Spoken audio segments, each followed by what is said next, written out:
manusia untuk mengambil satu sikap. Esensi hidup manusia untuk mengambil satu sikap. Esensi adalah teramat sangat mendasar. Hidup manusia itu harus bisa mengambil satu sikap. Dan niat itu tidak boleh berwarna-warni.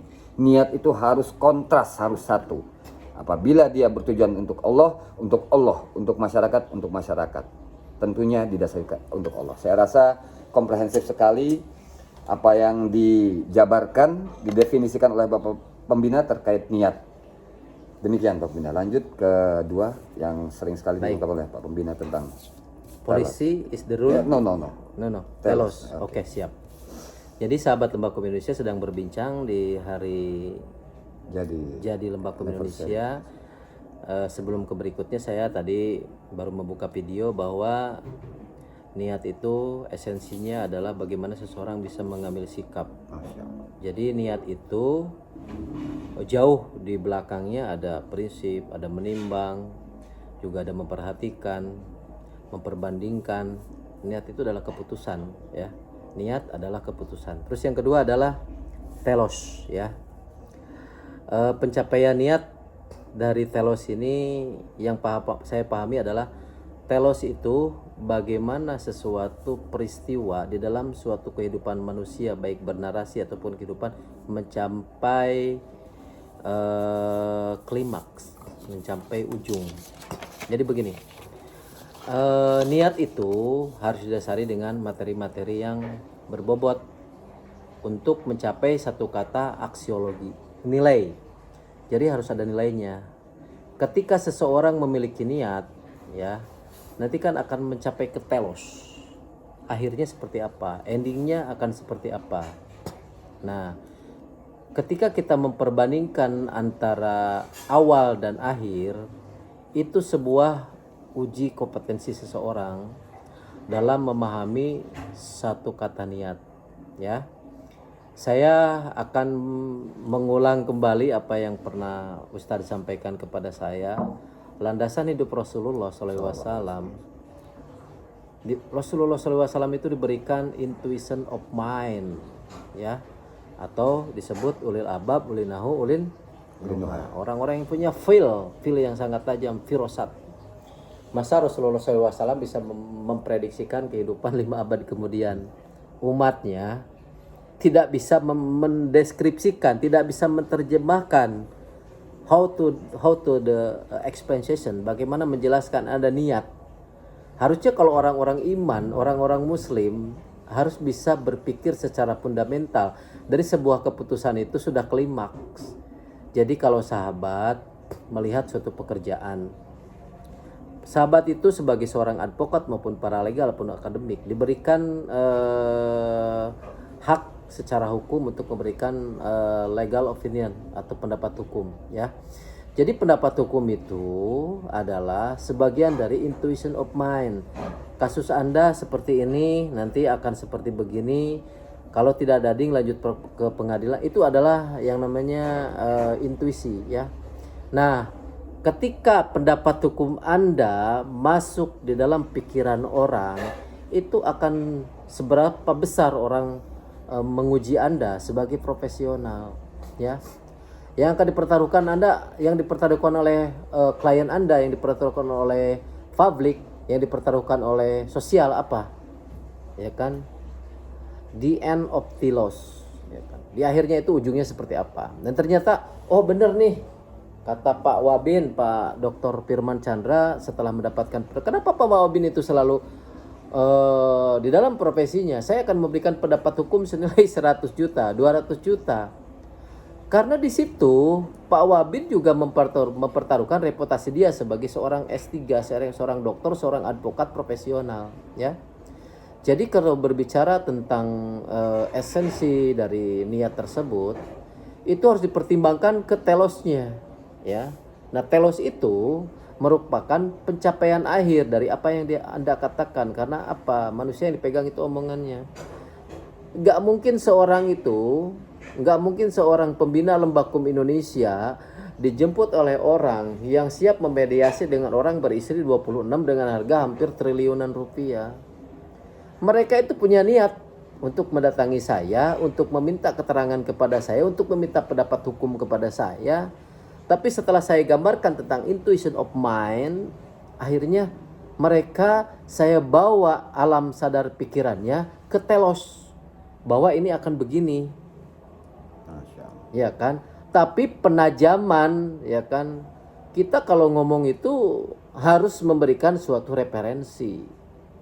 Contoh, ketika seorang ahli waris tidak puas salah satu orang, saya tidak sah saya menerima kuasa hukum. Nah, apa yang dipertaruhkan? Setelah saya berikan pendapat hukum, apa celah yang akan saya berikan kepada mereka? Ini tentang waris. Saya pertanyakan memakai ilmu Pak Dr. Endang Samsul Arifin MAG. Ketika Anda mau dipakai dengan hukum normatif, hukum visible yang ada di persidangan pengadilan negeri, saya bilang, maka pengadilannya keputusannya keputusan normatif. Tapi ketika ada mau memakai dalam hukum waris dalam perspektif hukum syariah yang dimana landasan konstitusionalnya menurut kata Allah di dalam Al-Quran yang terkandung dalam surat An-Nisa, maka kalian tidak sedikit pun untuk menolak. Jadi saya giring mereka untuk tidak menolak. Anda anak pertama, ini Anda bagian 1/8, anak perempuan 1/4. Itu kata Al-Quran, nggak ada pembatal lagi, karena Islam itu rahmatan lil alamin, solusi buat semuanya. Ya, jadi niat sampai ke telos mempertaruhkan Anda menjadi seorang advokat yang bisa berhasil atau tidak dalam menjalankan tugas. Makanya apa yang perlu dipahami? Masih ingat dengan pemateri saya? How to get opinion. Bagaimana kita mengasah logika kita untuk memunculkan nilai atau aksiologi, not axiomatism, tidak ngawur, ya. Jadi membaca Al-Quran, membaca kitab undang-undang pidana dan perdata itu mengandung kias. Meskipun tafsiran sudah banyak referensi di Google sana, tetapi the experience, ya, itu bisa mempertaruhkan nama kita lebih baik, ya. Boleh kita memakai kapasitas mereka yang menyampaikan suatu nilai intisari atau sinopsis dari sebuah kasus, ya. Tapi Anda harus paham, Anda harus jeli, Anda harus memahami dan memahami tentang ilmu yang namanya how to save the enforcement. Silakan Pak Ustadz, poin selindan diterjemahkan. Terkait dengan poin kedua berkaitan dengan telos, artinya berkesinambungan dengan niat tersebut.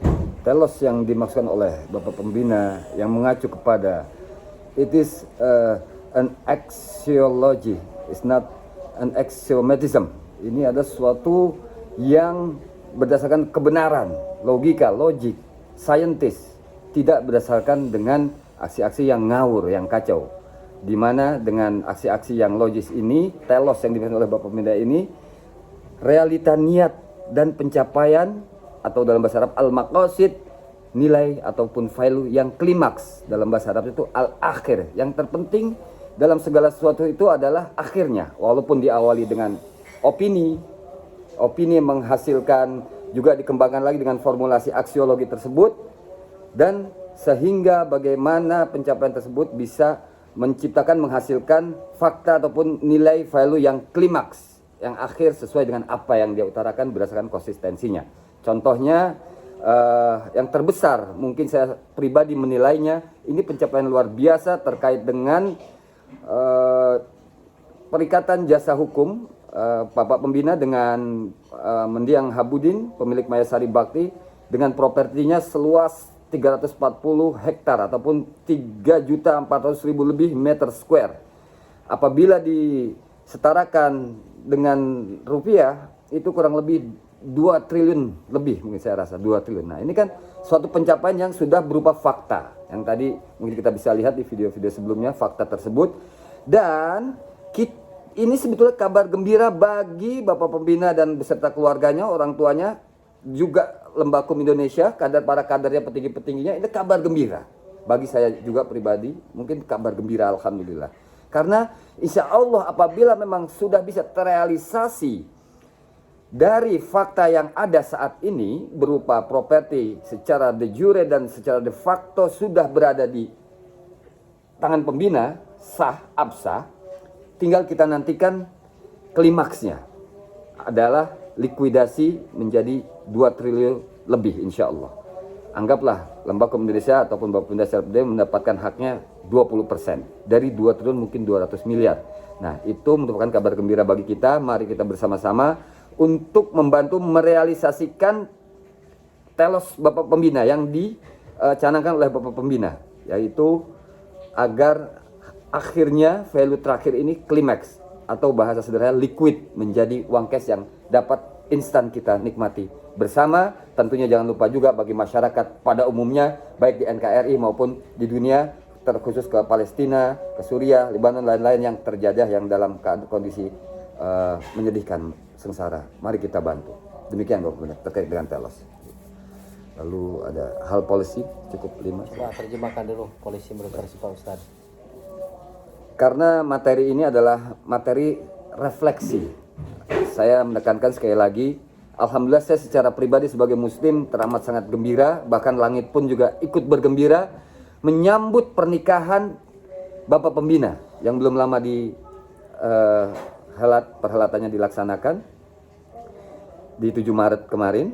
Alhamdulillah, yang dimana dengan status Bapak Pembina yang terbaru ini membawa beliau pada kondisi yang prima insya Allah. Karena an-nikah nisfuddin, berdasarkan sabda Nabi, nikah itu adalah setengahnya agama. Tinggal menyempurnakan lagi yang setengahnya, yaitu telos-telos yang sedang diupayakan oleh beliau. Baik, terkait dengan materi pada malam ini, materi bagaimana merefleksikan ataupun memberikan suatu perencanaan yang terbaik seperti pepatah Latin, amat victoria curam. Victory itu, kemenangan itu hanya dapat dihasilkan dengan persiapan yang matang. Pak Pembina sudah mematangkan persiapannya dengan pernikahannya, lalu mematangkan lagi dengan program. Beliau juga mencoba lagi untuk menyatukan ataupun membuat Lembaga Indonesia ini aktif kembali. Aktif sebetulnya, eksistensinya senantiasa aktif, hanya akan dijadikan lebih baik dengan policy-polisinya, atau dalam bahasa Arab ini dengan muhkamat atau al-hakim. Dalam bahasa Arab itu policy, kebijakan beliau. Secara pribadi akan kita nantikan apa saja statementnya. Jadi policy-policy ini mudah-mudahan bisa membawa Lembaga Indonesia khususnya kepada arah yang lebih mantap, lebih baik, lebih bermanfaat bagi masyarakat umumnya. Demikian Bapak Pembina terkait dengan policy, kebijakan ataupun al-hakim, al-muhkamat Lembaga Indonesia dari Bapak Pembina Lembaga Indonesia. Baik, polisi atau kebijakan itu mengikat kepada term and condition. Jadi di dalamnya ada berupa pertanggungjawaban besar dan rules yang memang mengikat kepada person orang tersebut. Jadi kebijakan itu berbeda ya dengan niat. Jadi luar biasa nih Pak Ustadz menyampaikannya dari niat dengan kebijakan. Jadi kebijakan itu melekat kepada seseorang pemimpin yang memang yang ditanya saya adalah how to make the thing. Bagaimana menciptakan suatu policy atau kebijakan tersebut sehingga menemukan satu nilai berimbang, nilai adil ya. Jadi kebijakan itu adalah salah satu statement yang mengandung unsur bahasa yang sangat luas ya. Jadi kalau berbicara poinnya, kebijakan-kebijakan saya tetap berpijak kepada hukum yang berlaku di negara Kesatuan Republik Indonesia, hukum yang saya anut sebagai sunnah wal jamaah, hukum yang berimbang, hukum yang adil, hukum yang merealisasikan kebijakan aspek-aspek sosial di kemudian hari. Jadi kebijakan ini juga merupakan suatu pertaruhan dari dignity atau integritas dari seorang pimpinan, yang mana sampai kapan pimpinan ini akan disebut sebagai seorang pimpinan itu tergantung dari polisi orang tersebut, tergantung dari kebijakan orang tersebut. Apakah seseorang ini dianggap bijaksana ataupun tidak bijaksana, itu tergantung penilaian publik, karena kebijakan itu bukan mengakui. Saya catat sekali lagi, kebijakan itu, polisi itu bukan mengakui, saya ini bijaksana, saya ini tuh bukan mengakui, tapi diakui ya. Nah, sampai sekarang usia Lembakum Indonesia sudah 6 tahun, saya masih diakui oleh publik masyarakat, oleh kader-kader Lembakum Indonesia bahwa masih seorang pembina yang memangku kebijakan di Lembakum Indonesia ini. Ya, jadi kalau mau menyentuh aspek dan subjek dari nilai polisi tersebut, kebijakan itu tujuan Lembakum Indonesia dibuat untuk siapa dan untuk apa? Untuk seluruh umat yang ada di dunia ini ya. Amin. Terkhusus yang terikat di pasal 1 ayat 3 Undang-Undang 45 bahwa negara kita adalah negara hukum ya. Jadi kebijakan juga adalah suatu pertaruhan ketika seseorang memuat suatu karya yang bisa berimbang kepada masyarakat, berimbang kepada ulil amri, berimbang kepada aspek sosial dan internasional, dan yang terpenting adalah berimbang apa kebijakannya ini bisa dipertaruhkan nanti di akhirat ketika ditanya oleh malaikat munkar dan nakir. Ada munkar, ada nakir kan gitu. Jadi kita juga mengeluarkan kebijakan adalah kebijakan yang harus kita bawa pertanggungjawabannya sampai akhirat nanti.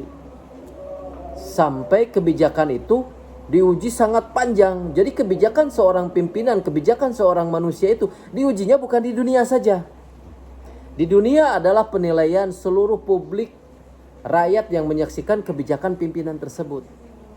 Tetapi ingat, Al-Hakim, penghakiman yang paling abadi itu yang menurut pandangan yang maha kuasa bersifat rahasia. Karena apa? Yang tahu hanya kolbu kita dengan la ilaha illallah. Allah yang Maha Esa, ya. Jadi kebijakan itu hanya jangan kita berpikir bahwa kita kebijakan temporer saja, ya. Kebijakan yang hanya membuat the logical fallacy atau logika yang menyesatkan, yang berkelit dengan retorika, yang berkelit dengan bahasa, akhirnya hatinya diketahui oleh Allah bahwa perlakuanmu adalah wala ta'sabanul ghafilan amma ya'malu zalimun. Allah tidak akan pernah tidur melihat orang-orang yang berlaku zalim. Ya. Jadi kebijakan itu adalah ketika seseorang dipertaruhkan, pernyataan sikapnya, keputusannya, pengambilan suatu pengalaman ilmunya, dan diimplementasikan ke dalam suatu niat dan keputusan kebijakannya bukan di dunia saja tetapi di akhirat nanti. Al-Hakim itu nanti ya. Jadi silakan ditanggapi Pak Ustadz. Baik, Masya Allah, tabarakallah. Nah ini terkait dengan materi policy ataupun kebijakan ini, subhanallah Pak Pembina memberikan suatu narasi yang mudah-mudahan bisa diakui. Dan saya berharap ini bisa menjadi suatu produk yang bersifat internasional terkait polisi ini, terutama di bidang hukum sesuai dengan core dari Lembakum Indonesia berkaitan dengan hukum ataupun keadilan. Minimal adalah sebelum hukum kita bisa menerbitkan jurnal internasional terkait polisi Lembakum Indonesia. Nah itu mudah-mudahan kita berdoa bisa seperti itu. Jadi saya sedikit coba meredaksikan terkait apa yang beliau utarakan tadi berkaitan dengan polisi atau Al-Hakim. Ini indah sekali, saudara-saudaraku di Lembakum Indonesia dan pemirsa umumnya, audiens. Polisi adalah statement ataupun pernyataan yang mengandung keadilan dengan bahasa yang luas. Indah kan? Suatu statement atau pernyataan yang mengandung keadilan dengan bahasa yang luas. Jadi suatu pernyataan ini harus mengandung keadilan. Keadilan itu umum dan harus bisa diterima, disepakati oleh umum dengan bahasa yang luas. Karena bisa diartikulasikan, bisa diekspresikan dengan berbagai macam bahasa. Misalkan bahasa tubuh. Apabila seorang bergerak berkaitan dengan hadis, karena hadis ini tidak hanya sekedar kata-kata, tapi takrir, ketetapan ataupun tahkim ya, ataupun tidak perlu berkata-kata, tapi dengan gestur, dengan bahasa tubuh pun bisa menjadi suatu kebijakan. Ini indah sekali statement yang mengandung keadilan dengan bahasa yang luas. Dan pada akhirnya betul kerendahan diri ini harus ada melekat dalam setiap individu sebagaimana yang beliau statementkan tadi. Polisi itu bukan kita mengakui tetapi polisi itu harus diakui. Itulah bentuk dari kerendahan diri seseorang.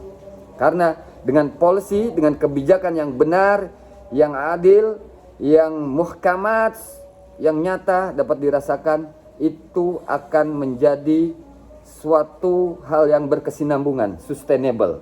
Tadi batasan pemimpin dengan polisi bisa menjadikan batasan ataupun acuan parameter pemimpin ini bisa menjadi pemimpin masihkah layak ataupun tidak. Mudah-mudahan dengan polisi yang tepat, tentunya ketika beliau seorang pemimpin ini pun sudah tidak ada di dunia ini, meninggal dalam arti tetap polisinya masih digunakan. Apa contohnya? Seperti polisi-polisi yang dikatakan oleh Bung Karno, berikan aku 10 orang pemuda, niscaya akan kugoncang dunia. Demikian terkait polisi. Nah, ini tinggal 2 materi lagi, izin kiranya Bapak Pembina bisa meluangkan waktu dan memberikan khazanah-khazanah keilmuannya untuk memberikan motivasi pencerahan bagi saya secara pribadi, sahabat-sahabat Lembaga Hukum Indonesia dan audiens. Terkait dengan standar operational prosedur, kalau dalam bahasa Arab ini lebih gampang diartikan dengan sia-sia.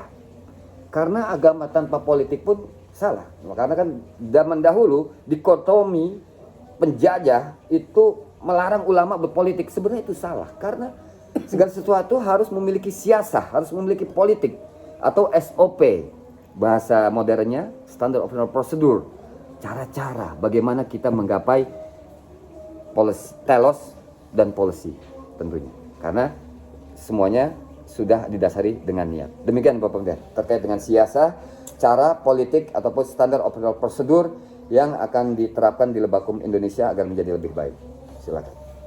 Baik, terima kasih. Jadi begini sahabat, kita mengenal bahasa SOP. Jadi SOP ini adalah submission dari sebuah proses di mana prosedur itu mengikat kepada rules atau peraturan ya. Saya mengawalinya ketika seseorang yang membuat suatu peraturan yang dalam dirinya tidak memiliki adab, tidak memiliki nilai-nilai humanity yang tinggi, maka saya katakan etika itu adalah undang-undang.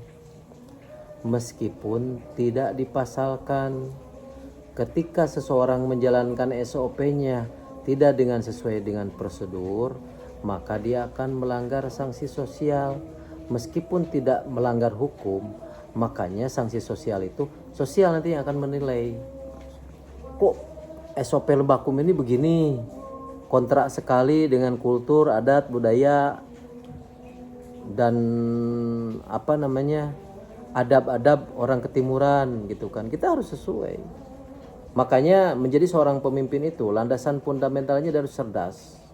Harus memahami literasi yang diekstrak menjadi literatur yang linear yang akan diterima oleh publik, di mana seorang pemimpin itu perkataannya, sikapnya, perilakunya, cara dia mencari uang, cara dia memimpin, cara dia mengatur lembaga, itu akan kita suguhkan kepada publik. Betul enggak? Contoh seperti begini. Dia seorang koki, dia memasak. Dan dia akan merasakan lidah orang Sunda itu begini. Dia memasak masakan Sunda dengan sekemampuan dia, dengan sumber daya alam yang ada, akhirnya disuguhkanlah satu masakan yang memang di situ akan dikonsumsi oleh publik. Nah, ketika dikonsumsi oleh publik, bisa jadi masakan itu adalah menjadi sebuah produk dari jatori atau produk kejahatan. Karena apa? Ini orang mau ngasih makan menghina sekali ke saya. Udah pedasnya kebangetan, asinnya juga kepadesan gitu kan. Dia bukan malah menikmati, bukan mengkonsumsi dengan nyaman. Dia bahkan akan mencurigai dan patut diduga bahwa koki ini akan membunuh saya. Saya punya darah tinggi, dikasih garam yang paling tinggi, besok kalau saya stroke bagaimana kan gitu. Itulah nilai SOP. Baik, kembali lagi analogik saya yang mudah dipahami saja. Jadi SOP ini adalah bagaimana seorang pimpinan menyampaikan, mendelegasikan, menyiarkan bahasa kebijakan sesuai dengan literasi internal kelembagaan dan dapat dipahami oleh sebagian seluruh rakyat Indonesia dengan literatur yang mudah dipahami. Jadi SOP ini banyak aspek sosial di dalamnya yang dimana pimpinan itu dituntut sekali lagi menjadi seorang pimpinan yang bisa meramu, yang bisa mempertimbangkan, yang bisa memperhatikan, yang bisa memutuskan, yang punya niat yang luar biasa, niat yang hebat, diimplementasikan. Dia harus berpikir how to make the thing. Bagaimana ini jadinya, bagaimana telosnya, kan gitu. Jadi kita punya produk, kan begitu. Oh iya, produk saya ini adalah yang saya sudah minta pertimbangan kepada sosial internal di kelembagaan kita. Makanya kalau ketika dikonsumsi oleh publik, oh iya, standar operasional Lembaga Hukum Indonesia itu berujung kepada Undang-Undang Lembaga Bantuan Hukum. Nah, oh iya, lembaga bantuan itu adalah hukum, itu adalah lembaga non government yang di dalamnya cuma ada 3, nggak ada yang lain: advokat, paralegal, dan akademisi. Siapa akademisi? Para doktor yang bukan hukum, seorang advokat lulusan sarjana hukum, dan paralegal bahkan dia seorang yang lulus sekolah menengah atas pun bisa menjadi paralegal. Kata siapa? Kata Permen Humkam nomor 3 tahun 2021 bahwa paralegal juga disebut sebagai konsultan hukum. Itu adalah SOP. Kita sudah diberikan oleh pemerintah SOP-nya. Ini undang-undang advokat, ini undang-undang LBH, ini undang-undang paralegal, ini undang-undang akademik gitu kan. Dan kita jangan sampai pernah tergelincir dengan garis marka apa yang sudah diinstruksikan oleh negara kepada kita. Karena saya yakin mau peraturan menteri, peraturan negara maupun undang-undang yang tersirat maupun yang tersurat yang sudah diamandemen, itu adalah hal final yang sudah tanda tangan presiden. Dan kita adalah hamba-hamba yang menjalankan sebagai perintah kata Allah. Siapa orang yang taat kepada ulil amri, maka dia patuh kepada kau. Wahai kawan-kawan Lembaga Hukum Indonesia. Jadi kawan-kawan Lembaga Hukum Indonesia, apabila ada suatu pasal yang ditandatangani oleh presiden, maka dia bertanggung jawab sampai akhirat. Dan ternyata adalah kebijakannya itu salah gitu kan. Bukan kita yang salah, kita patuh kepada ulil amri, kan begitu. Tapi kita sebagai defender untuk masyarakat, kita menyuarakan Lembaga Hukum Indonesia kepada wakil kita di DPR. Kami dari pakar hukum ini jangan sampai ini bikin undang-undang main-main. Karena kontraproduktif dengan Al-Quran ayat sekian. Kau orang Islam bukan? Iya. Ketika kau salah, konsekuensinya kamu membuat satu kesesatan berpikir untuk seluruh rakyat Indonesia. Kan ada dibilang brengsek nantinya. Jangan begitu ya. Jadi standar operasional ini adalah suatu landasan di mana kita sebagai penyeimbang antara masyarakat dengan negara, dan kita adalah seorang defender, dan kita adalah seorang pejuang ya.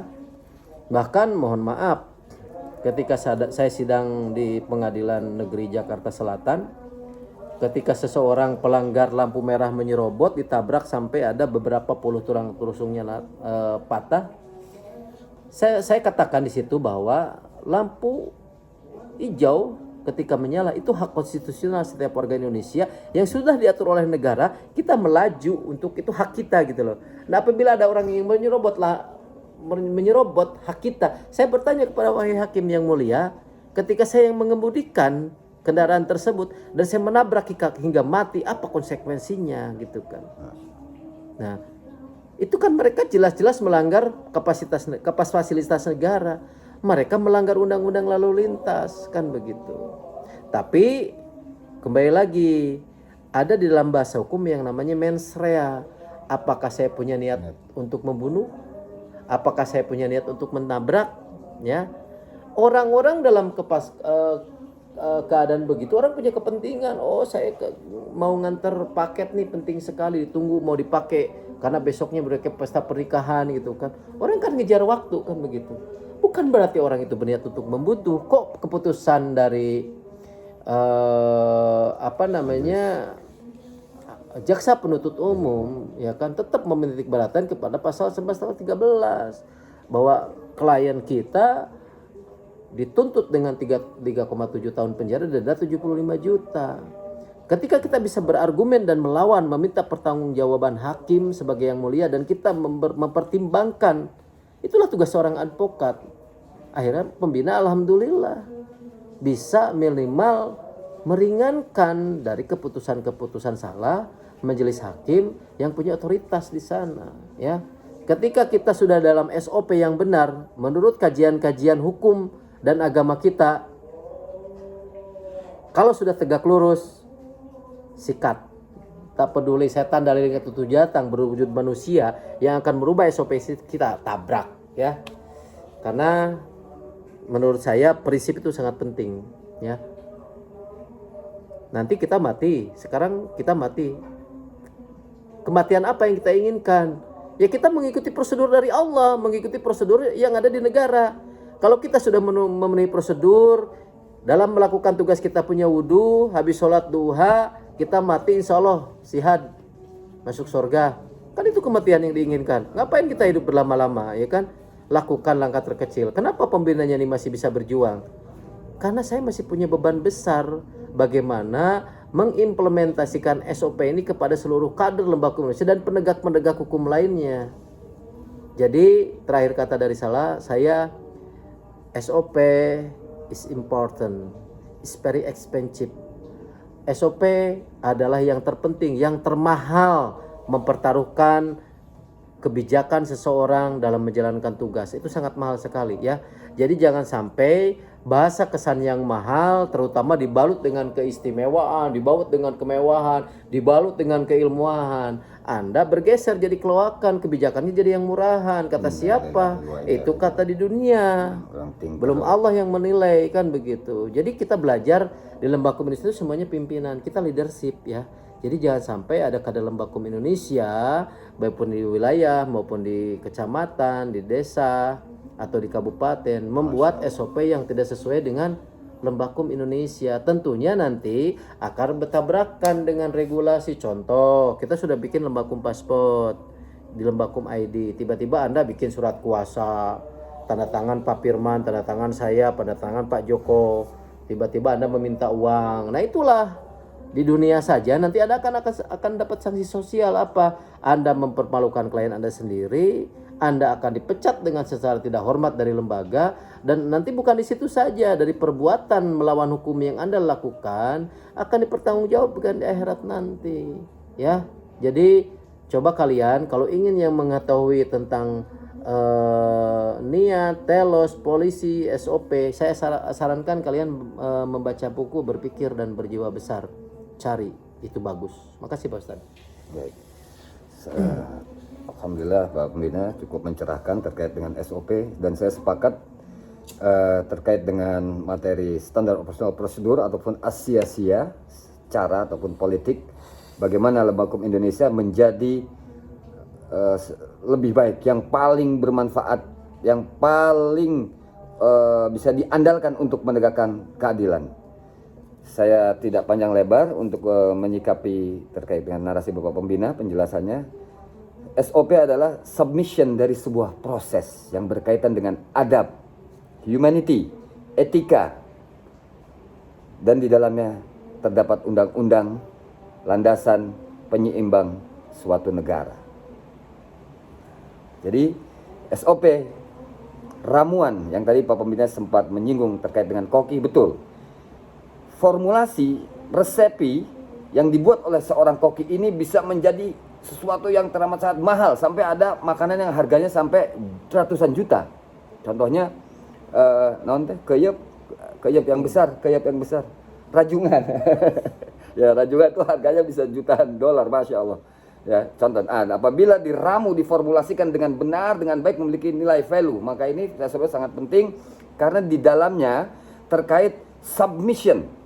Ini suatu misi yang sifatnya aktif. Kalau tempur ini infanteri, kalau matilah dia duluan infanteri, karena di depan dari sebuah proses perjuangan yang harus dilandasi satu, adab. Walaupun hukum yang tidak tertulis secara de jure, secara baku yang diputuskan oleh presiden sekalipun atau Mahkamah Agung dan lain-lain yang berkompeten, tetapi adab ataupun etika ini berkaitan dengan sanksi sosial atau humanity, di mana memiliki sanksi ataupun yang dapat dirasakan lebih dahsyat mungkin daripada sanksi hukum, pelanggaran-pelanggaran atau delik-delik lainnya.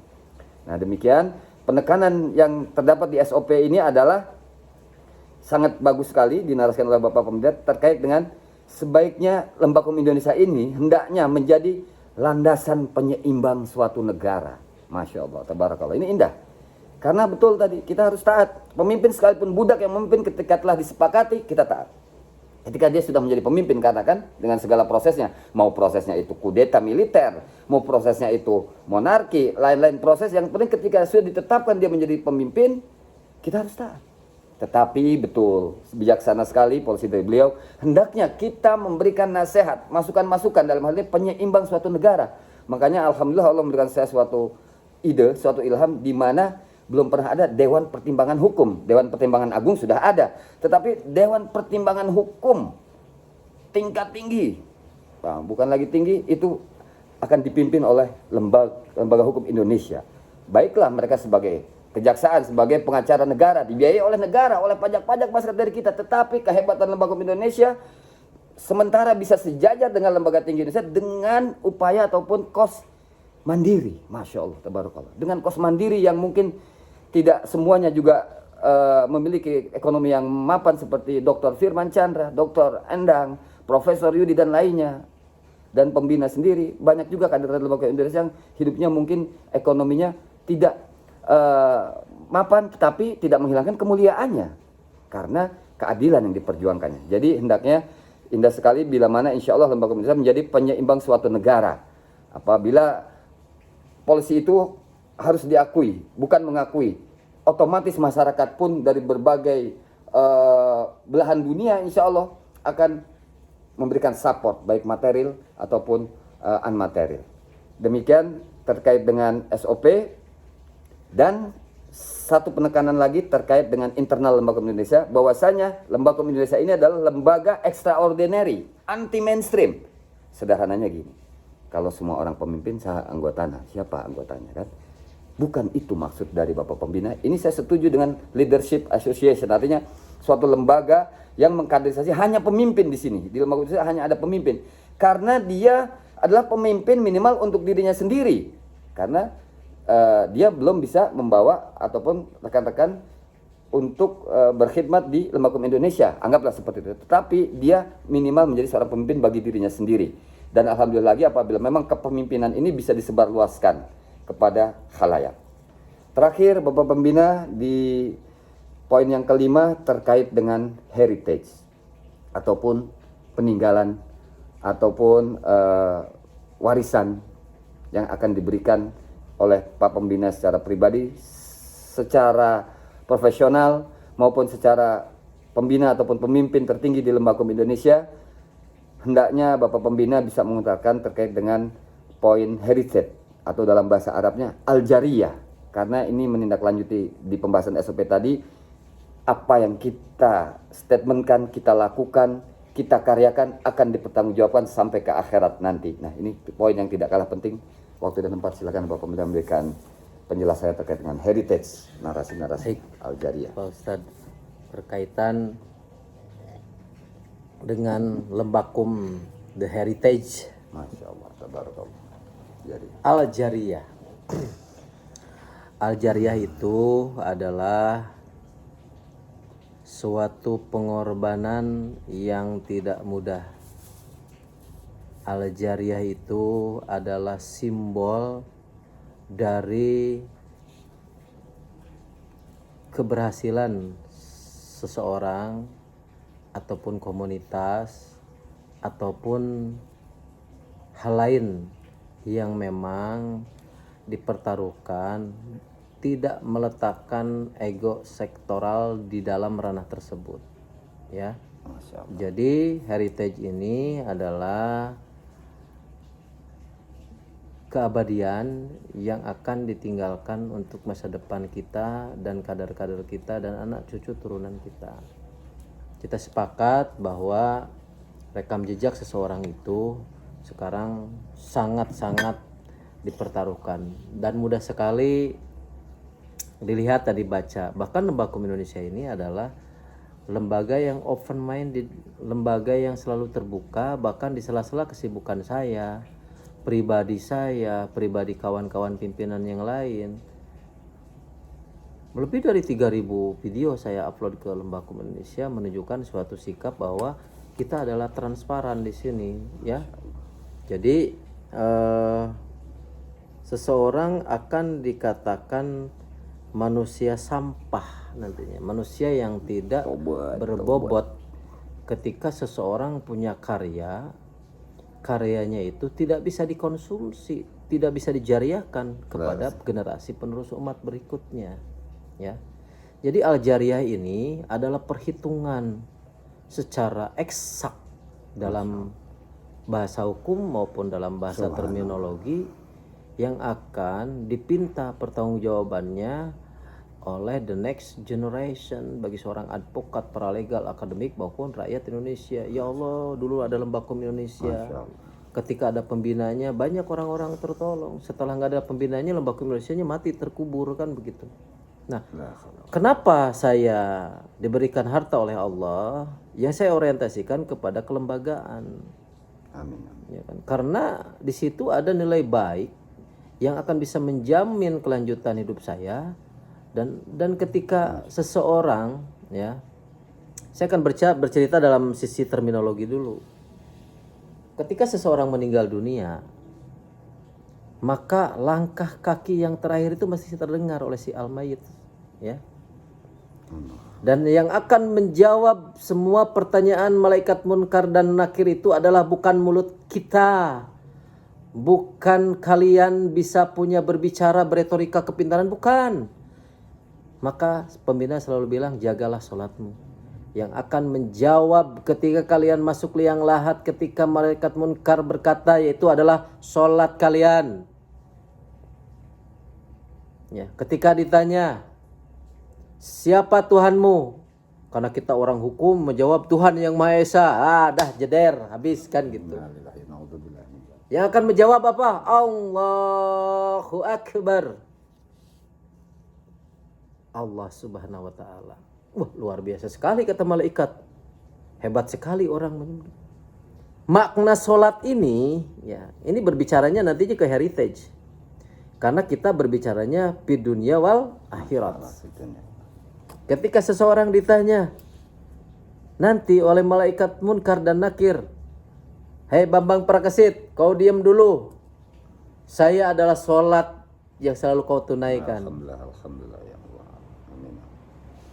Siapa Tuhanmu? Allah Subhanahu wa taala. Hei nakir, kau tanya yang kedua katanya. Siapa nabimu? Yang jawab bukan bibir kita. Yang jawab asyhadu alla ilaha illallah wa asyhadu anna Muhammadar Rasulullah. Ya, nabi saya adalah Muhammad sallallahu alaihi wasallam. Luar biasa sekali kan begitu. Jadi, jangan pernah kita mempertaruhkan kepada sesuatu hal yang semu yang belum pernah terjadi. Ketika Pak Wabin meninggal dunia, apa masih ada ingat kadar-kadarnya memberikan? Karena yang akan kita bawa adalah amal kebaikan ketika kita masih hidup. Ya. Dan ketika orang bisa menjawab dua hal saja tadi, siapa Tuhanmu, siapa nabimu, dan sholat kita yang menjawab perintah Allah kepada malaikat tersebut. Ketika malaikat ke aras melaporkan seorang Bambang Prakasit, kata Allah Subhanahu wa taala, tidurkan mayat itu seperti tidur dengan pengantin yang menyambut hari kebangkitan. Subhanallah, amin ya Allah ya Rabbal Alamin. Luar biasa kan. Kalau orang yang beriman tidak ruwet dengan hidupnya, your brain is very crowded, otakmu yang ramai itu kan hilang. Kita tinggal menjalankan syariat Islam yang baik, kita menjalankan panduan-panduan hidup Rasulullah, kan begitu. Kenapa saya berbicara seperti ini?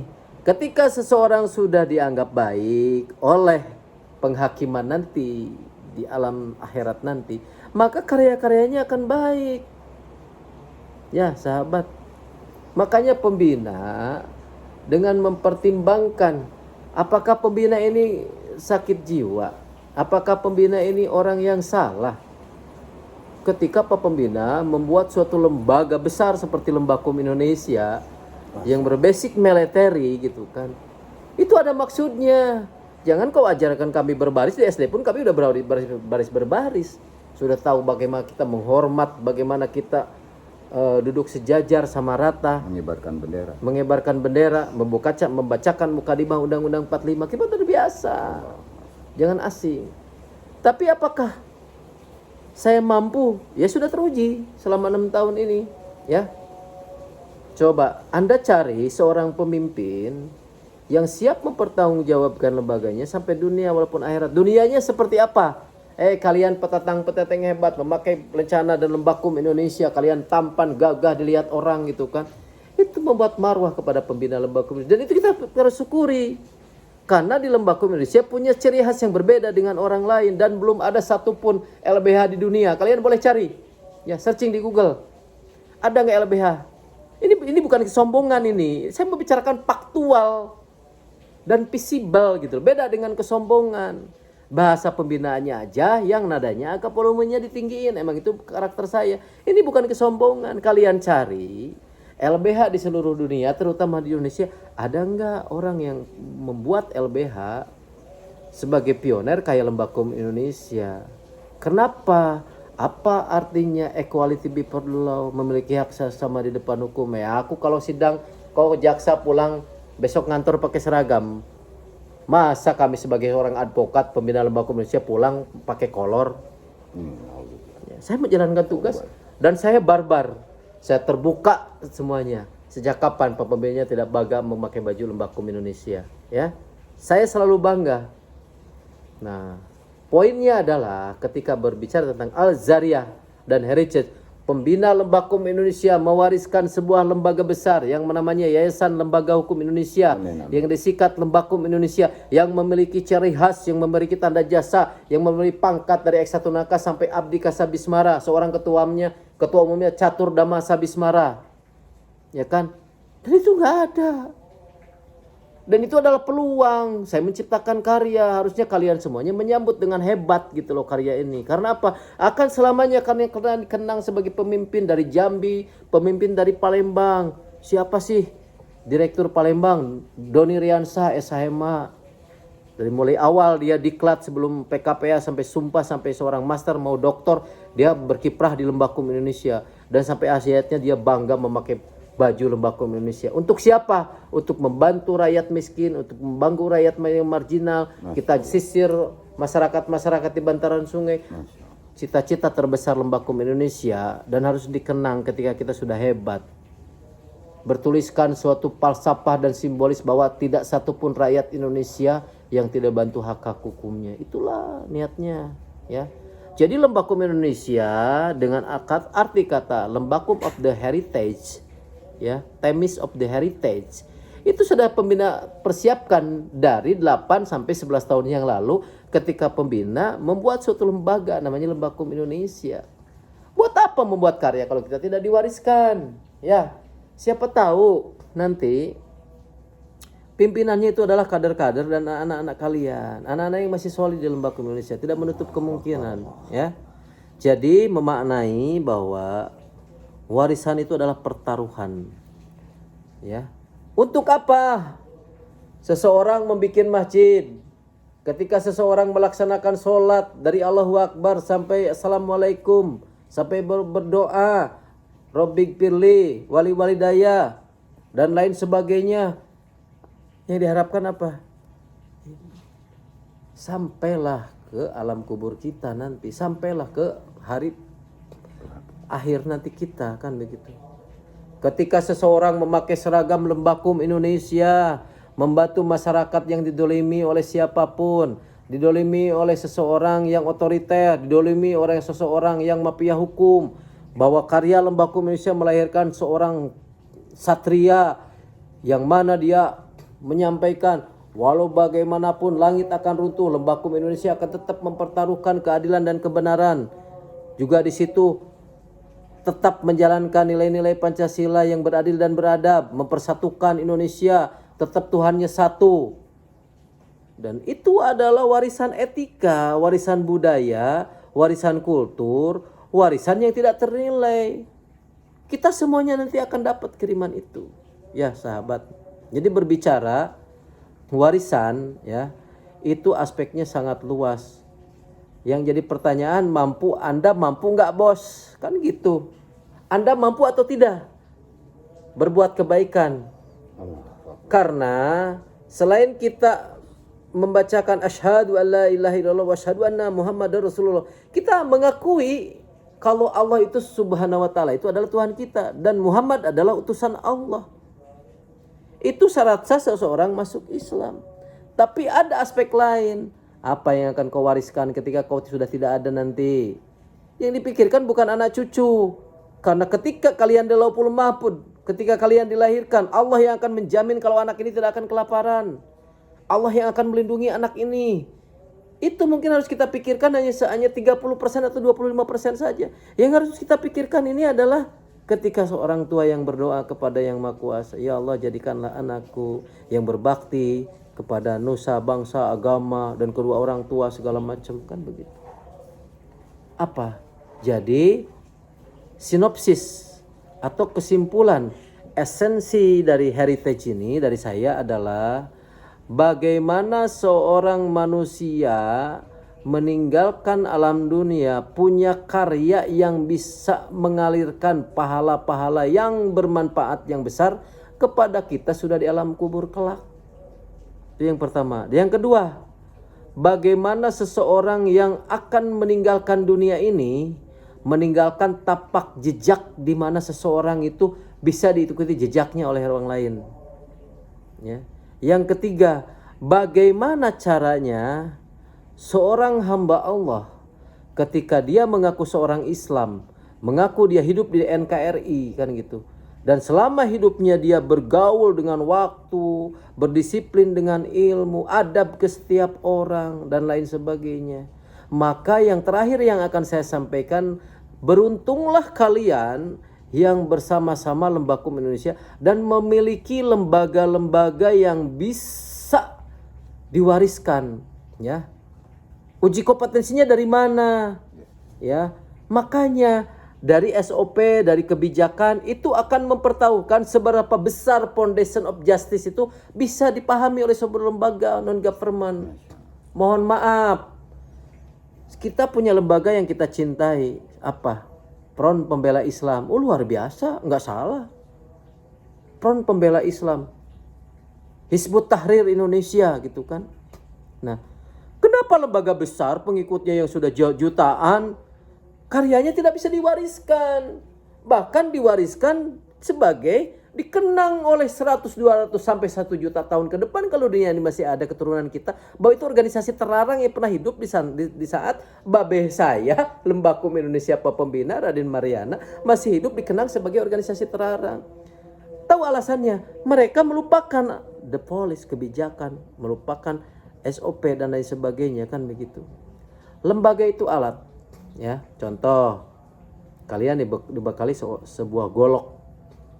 Golok ini terbuat dari besi, hanya ditajemin saja kan begitu, ya.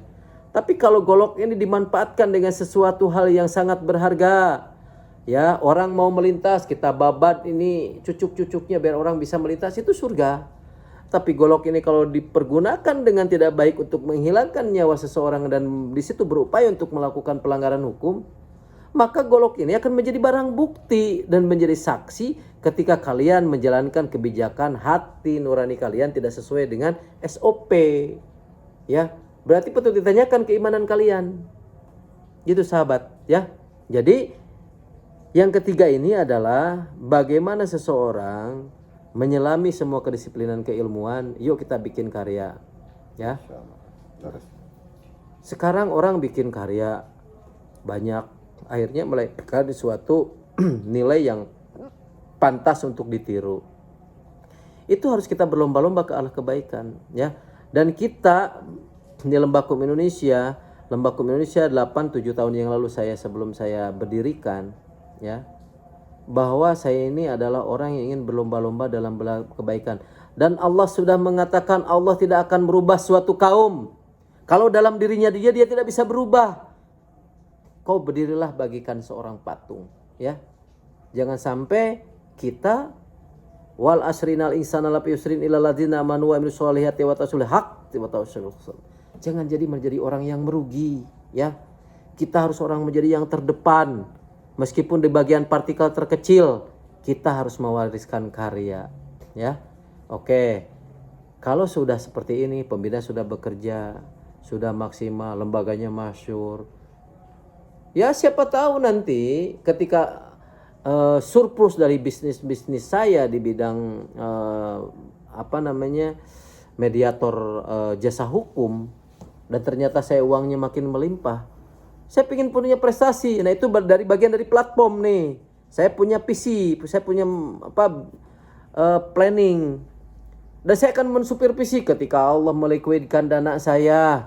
Ketika dana itu sudah turun sampai 5 sampai 10 triliun, maka saya adalah orang yang akan punya gelar di mana Pak Pembina Lembakum Indonesia adalah salah satu person hamba Allah yang bisa menciptakan, yang bisa menggagas dan sudah diimplementasikan. Dia adalah dapat Nobel, bahwa dia adalah orang Indonesia yang bisa membuat jutaan masjid di Indonesia dan memakmurkannya dengan segala sesuatu dan fasilitas. Kan itu sebuah wacana. Tapi perkataan adalah doa. Gantungkan cita-citamu setinggi langit. Tidak ada masalah karena cita-cita itu akan kesampaian. Dan bagaimana uji material dari cita-cita tersebut tergantung seseorang bisa mengimplementasikannya. Kalau seseorang punya jiwa yang hebat, jiwanya bercita-cita, pasti dia akan mensupervisi, pasti akan mempertaruhkan bagaimana cita-cita ini harus saya sampai ke telos. Kembali lagi, karena niatnya baik. Ya kan? Meskipun misalkan kalian tidak bisa mencapai cita-cita, kalian sudah berniat dengan baik. Ya. Jangan sampai kalian punya niat tidak pernah kesampaian gitu kan. Makanya ketika kita tidak membatasi pergaulan-pergaulan luar yang akan mengikis kekotoran jiwa kita, mari kita jadikan jiwa kita sehat selalu, sehat walafiat. Karena kalau jiwa tersakiti aja kita mungkin nanti akan sakit jiwa selamanya, ya. Luar biasa. Yang terakhir bagi saya adalah saya akan memberi judul Magic of Istighfar. Ya, kadang manusia itu juga banyak godaannya. Waswisu fisudurin nas minal zinnati wan nas. Itu berupa ayat suci Al-Quran. Kalau ditafsirkan, siapa jin korin? Saya adalah jin yang terbuat dari ujung bara api yang selalu membisikkan kepada kejelekan. Allah ciptakan di situ istighfar. Coba istighfar tuh Juli. Kalau kita mulai dirasuki sama setan. Setan itu adalah sifat. Iblis itu adalah makhluk. Jadi sifat setan yang masuk ke dalam tubuh manusia yang berupa menjadi suatu pendamping dalam hidup manusia yang selalu mengarahkan kepada keburukan. Astagfirullahaladzim. Astagfirullahaladzim. Itu lebur, hancur tuh, ya. Itu luar biasa. Ya, jadi berbahagialah. Makanya kenapa manusia itu adalah satu makhluk yang instrumen di dalamnya sangat mulia, lebih dari malaikat. Karena punya segalanya. Malaikat cuma diberi ketaatan saja. Sejak kapan malaikat bisa menikmati hubungan badan seperti manusia? Nggak bisa. Makanya di situ manusia itu perlu pedoman hidup, perlu niat yang baik, perlu intuisi agar bisa sampai ke telos dengan baik, perlu kebijakannya yang melahirkan karya yang baik, perlu hidupnya mempertimbangkan SOP antara dunia dan akhirat, antara ulil amri dengan agamanya, ya, baik agama Islam maupun agama yang lain, ya kan? Dan selanjutnya, semua pertaruhan hidup kita dituntut sama Allah. Bagaimana dengan al-jariyah kamu? Luar biasa. Al-jariyahmu mana? Oh, ya Allah, saya sudah punya pondok pesantren, saya punya yatim, saya punya masjid, saya ini. Gimana dengan sholatmu? Jadi percuma Anda punya cita-cita, punya umroh tiap tahun, haji, punya masjid yang banyak, pesantren. Tapi ketika di alam kubur, ketika ditanya oleh malaikat mulkan dan akhirnya Anda tidak bisa menjawab karena tidak pernah sholat, celakalah. Jadi yang bisa menjawab semua amal kebaikan dan bisa menyelamat kalian nanti sampai kita berkumpul di jannahnya Allah di sorga, yaitu sholat kita. Mudah-mudahan saya berdoa saling mengingatkan dalam sholat 5 waktu, dan saya akan menyampaikan di akhir saya, kalau di Garut itu namanya nadom, ya. Jadi nadom itu salah satu bacaan di mana ketika seseorang menyelesaikan azan ya. Jadi kalau nadom itu kayak ditajuk kan, itu orang kita, saya dengerin kan gitu. Saya hayati. Jadi kalau ngerti bahasa Indonesia, bahasa Sunda begini. Eling eling umat muslimin muslimat, hayu urang salat subuh berjamaah, mangka dibales dilanggengkeun dina surganya Allah ya kalau orang sholat.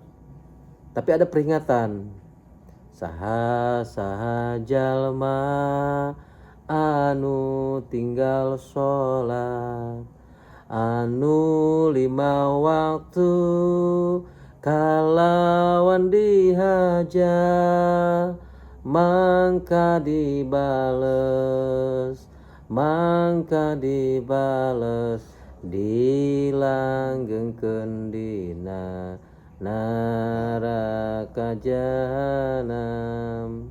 Bahasa Arabnya begini. La hilasturil firdausi ala Allah wala naril jahilmi, faham li taubatan waghfir dunubi, fa innaka ghafiru zanbil adimi. Jangankan 5 waktu, 1 sholat saja meninggalkan untuk laki-laki, maka Allah akan menghukumnya berapa? 1000 tahun. Bahkan 1 hari aja 2 kali lipat. Aduh ya Allah, rugi kalau orang gak sholat ya. Baik kalian sholatnya sendiri, baik kalian sholatnya berjamaah, jangan tinggalkan sholat. Bahkan tentang sholat ini, seorang Jibril, makhluk yang dimuliakan oleh Allah, berkata kepada seorang menjadi yang esanya, wahai Robku, apakah engkau sudah menerima sholatku yang sangat sempurna, yang diantara bagian makhluk lain, saya merasa bahwa saya sudah sudah bersujud kepadamu dengan SOP yang kau berikan kepada saya. Apa kata Allah? Masih ada yang lebih baik. Siapa ya Allah? Salah seorang umat dari kekasihku, umat Rasulullah yang dicintai oleh Allah. Jadi sholatnya orang muslim seperti apa sholatnya ya Allah? Allahu Akbar, pikirannya melayang, ingat hutang. Allahu Akbar. Sholat yang paling tidak baik pun Allah mencintai. Karena apa? Dia mengikuti sunnahnya kekasihku, kata Allah.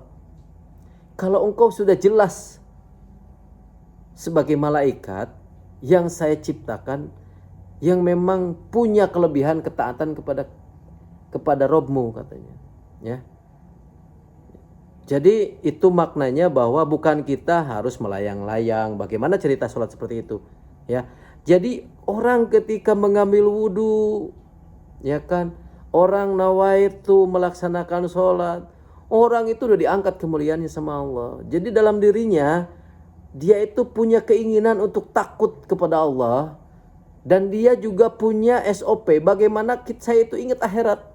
Karena ancaman yang paling saya lihat bagi kawan-kawan, dosa yang paling besar apa selain musyrik? Orang yang meninggalkan sholat 1 waktu saja sama Allah diganjarnya banyak sekali ya. Nah jadi tujuan dari Lembakom Indonesia ini selalu mewariskan sebuah napas-napas Islam, sebuah hal-hal yang baik ya kan, mengajarkan kepada semua legioner Lembakom Indonesia untuk memahami makna istiqomah ya, untuk mencintai sholat 5 waktu, untuk mencintai hal-hal yang baik. Insya Allah itulah SOP ya. Tapi tidak lupa kata Allah, siapa yang patuh kepadaku maka dia patuh kepada ulil amri. Kita harus patuh kepada negara kita. Kita sudah final, kita hidup di negara Indonesia. Mari kita berimbang, saudaraku. Jangan sampai kita mencampur adukan kepentingan. Kamu taat kepada Allah, apa akan kamu takut kepada Presiden Jokowi? Kalau orang Islam taat kepada Allah, itu bukan pertanyaan. Ya, apakah kamu taat kepada yang maha kuasa kamu dibandingkan dengan ciptaannya? Ya gak berimbang, itu bukan pertanyaan. Ya, jadi yang hebat itu adalah kita taat kepada Allah karena kewajiban kita sebagai hambanya dituntut untuk menjalankan SOP kehidupan yang terkandung di dalam terminologi Al-Quran dan Sunnah wal Jamaah, dan kita pun patuh tunduk kepada negara Republik Indonesia karena Allah mencintai ulil amri. Ya begitu sahabat.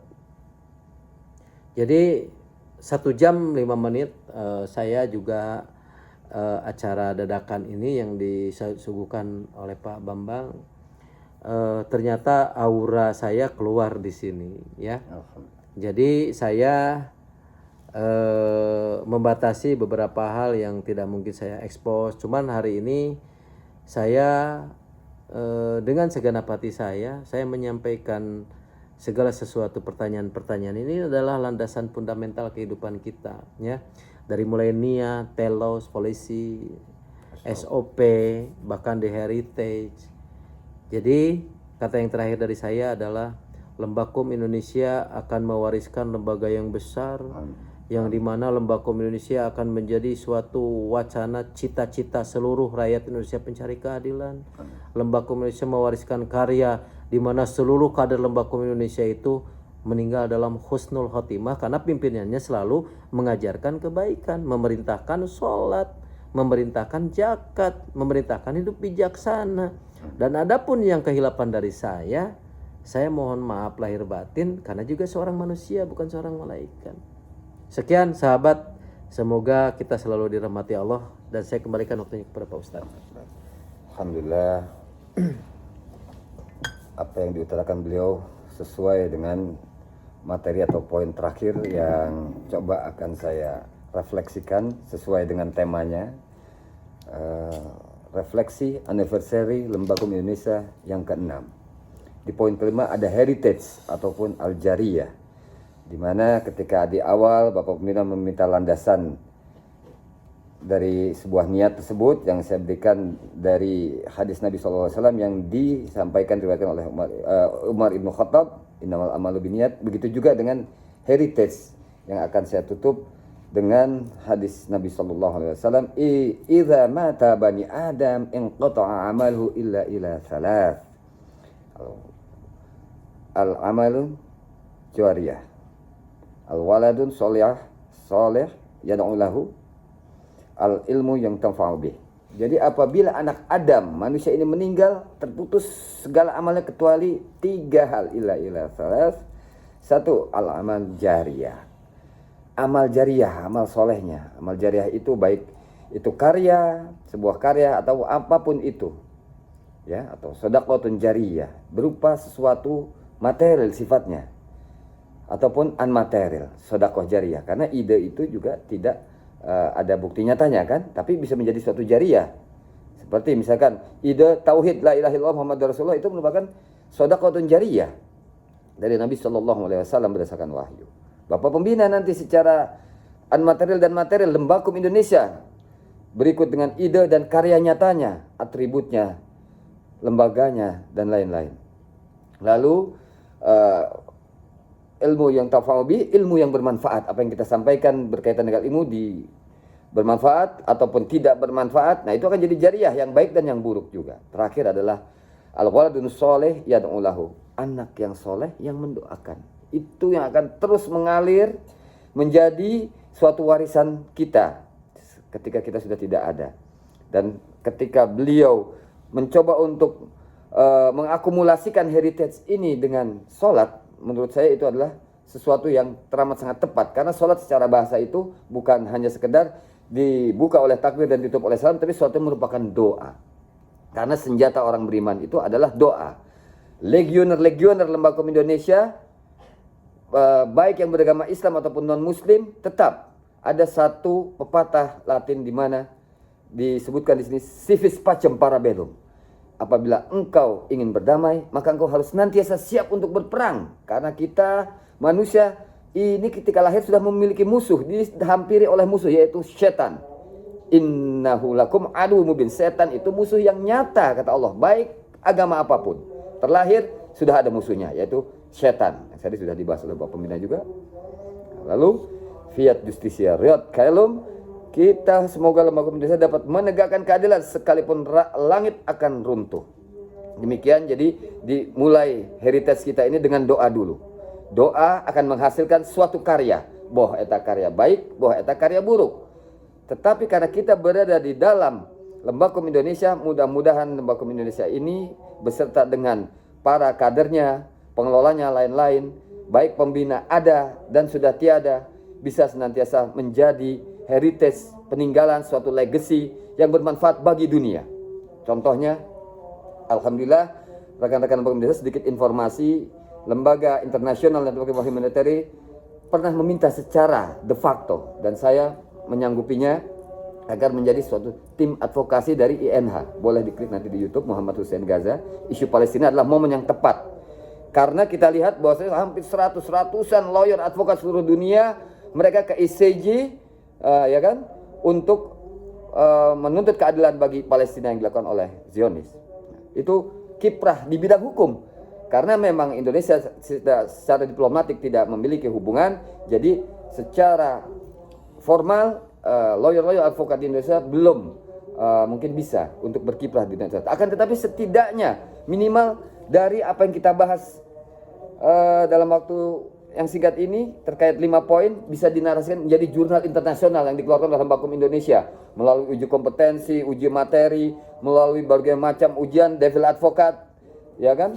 Ini bisa kita terbitkan jurnal internasional Lembaga Indonesia oleh misalkan Profesor Dr. Firman Adi Chandra, Profesor Yudi lain-lain sebagai Dr. Endang Samsul Arifin, dan akademisi lainnya yang berada di Lembaga Indonesia. Minimal itu kita bisa buat. Dan kelak insya Allah di kemudian hari dipersiapkan saudara-saudara Lembaga Indonesia, INH bila mana memang Palestina ada rekonstruksi, itu membutuhkan sekali jasa-jasa hukum, pengawalan-pengawalan di bidang hukum. Dan mudah-mudahan di sini yang mendalami hukum international law, humanitarian law, ya kan, internasional, nanti insya Allah pasti kelak akan dibutuhkan karena momen ini tepat sekali. Demikian terkait dengan INH beserta heritage-nya akan dicatat sebagai satu-satunya juga INH, sekedar informasi, lembaga humanitarian yang tercatat di Palestina, di Kementerian Dalam Negeri Palestina secara official, secara de jure. Saya secara pribadi berharap Lembaga Indonesia juga bisa berkiprah di dunia internasional secara umum, secara publis, walaupun sudah pernah di negara Brunei Darussalam, Kesultanan Brunei Darussalam. Itu bagian dari karya beliau yang tidak dilupakan di internasional. Senantiasa itu akan ada catatannya heritage Lembaga Indonesia di Brunei Darussalam untuk saat ini.